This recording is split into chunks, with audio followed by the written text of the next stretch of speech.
बहुत बहुत नमस्कार। अभी महाराष्ट्र में एक न्यूज़ आ रहा है कि आपको मराठी बोलना अनिवार्य है। वहाँ पे आपको मराठी भाषा बोलना बहुत ज़रूरी है। अगर वहाँ पे आप काम करते हैं, वहाँ पे आप किसी तरह का जॉब कर रहे हैं या किसी भी तरह का कोई अन्य व्यवसाय करते हैं, तो आपको आना चाहिए वहाँ का भाषा।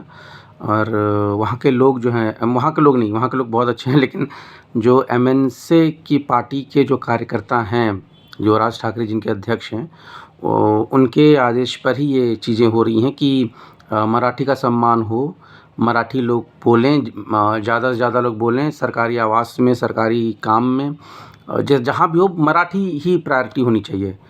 बहुत अच्छी बात है। और मराठा का एक बहुत बड़ा योगदान रहा है इस देश के आज़ादी में, और आक्रमणकारी थे उनके खिलाफ़ लड़ने के लिए जितने मराठे वॉरियर थे, इतने ग्रेट ग्रेट वॉरियर हुए। तो इसमें कोई पूरे भारतवासी में किसी को दो राय नहीं है कि मराठा वॉरियर्स, मराठी लोग कहीं से भी आप उनको डिफेम कर सकते हैं। नहीं, ये इम्पॉसिबल है ना। मराठी का अलग एक रुतबा है, अलग उनका मान सम्मान है, और वो हिंदुस्तानी हैं। जैसे बिहार, यूपी, छत्तीसगढ़, मध्य प्रदेश, बाकी के जहाँ उसी तरह वो भी हिंदुस्तानी हैं। मेरा रिक्वेस्ट इतना है उन सभी कार्यकर्ताओं से जो मतलब इस तरह का जो कार्य कर रहे हैं, कि पहलगाम हमले पर जो आतंकवादी आए थे, उन्होंने धर्म पूछा कि तुम हिंदू हो या मुस्लिम, और ये पूछकर उन्होंने हत्याएं की। उन्होंने हमारे भाई बहनों के जो साथ उन्होंने मारा, उन्होंने बहुत गलत जो हुआ, उसका सिंदूर अटैक किया गया। अब क्या हो रहा है कि आपसे आपकी भाषा पूछकर मारी जा रही है। भाषा पूछने वाला कौन है? हिंदुस्तानी, महाराष्ट्र का। और पूछा किससे जा रहा है? एक हिंदुस्तानी जो अन्य राज्य का है, जिसको मराठी नहीं आती है। हैं दोनों भाई, लेकिन एक भाई दूसरे भाई को मार रहा है। मुझे एक बात बताइए, अगर मुझे मराठी नहीं आ रही, मैं सीखने की कोशिश करूँगा, पर मुझे नहीं आ रही, मेरी उम्र अगर 25 साल, 30 साल, 40, हर उम्र के लोग हैं, इस लेवल पर सीखने की शक्ति कितनी होती है, कितना वो ग्रहण कर पाएंगे, वो एक अलग डिबेट है।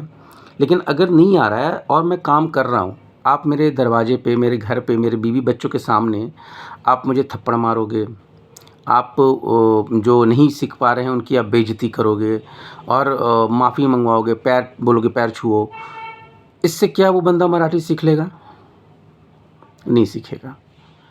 बल्कि जो देखेंगे वो उनके प्रति नफ़रत आ जाएगा। वो उस चीज़ को समझेंगे नहीं कि मराठी इज़ वेरी इंपॉर्टेंट, कि आप महाराष्ट्र में हो तो आपका फर्स्ट प्रायोरिटी मराठी होनी चाहिए।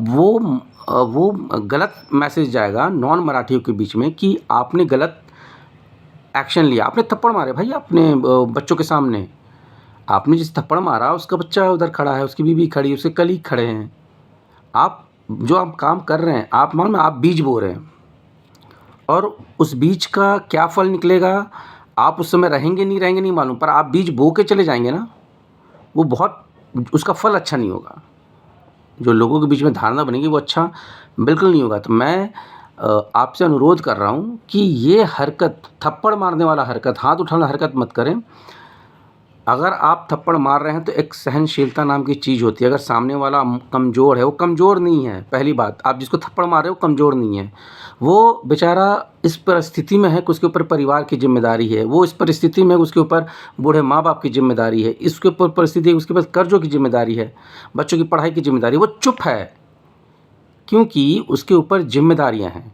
नहीं तो 2 थप्पड़ आप मारोगे, 4 थप्पड़ हम लगा देंगे। आओ, इतना ही शौक़ है, इतना ही शौक़ है तो यूपी, बिहार, महाराष्ट्र सब छोड़ दीजिए, और एक जगह सम्मेलन करके जितने हैं दोनों लोग आपस में लड़ लीजिए।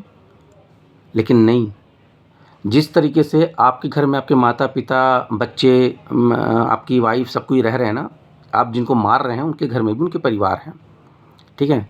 अगर उन्होंने बोल दिया कि मैं मराठी नहीं सीखूंगा या मैं मराठी नहीं बोलूँगा, आपको मारने का हक नहीं है, थप्पड़ मारने का हक नहीं। अगर थप्पड़ आपने रख दिया ना, तो फिर आपने एक बीज बोया, उसका फल जब होगा तब उस समय कोई आपसे पूछने नहीं आएगा कि भाई ऐसा आपने क्यों किया, कोई नहीं पूछेगा। और मैं बहुत ही सीरियस और बहुत ही सेंसिटिव इशू बता रहा हूँ। जो नफ़रत फैलाई जा रही है ये बहुत गलत है। ये हम एक हिंदुस्तान में रहते हैं जहाँ पर हमारे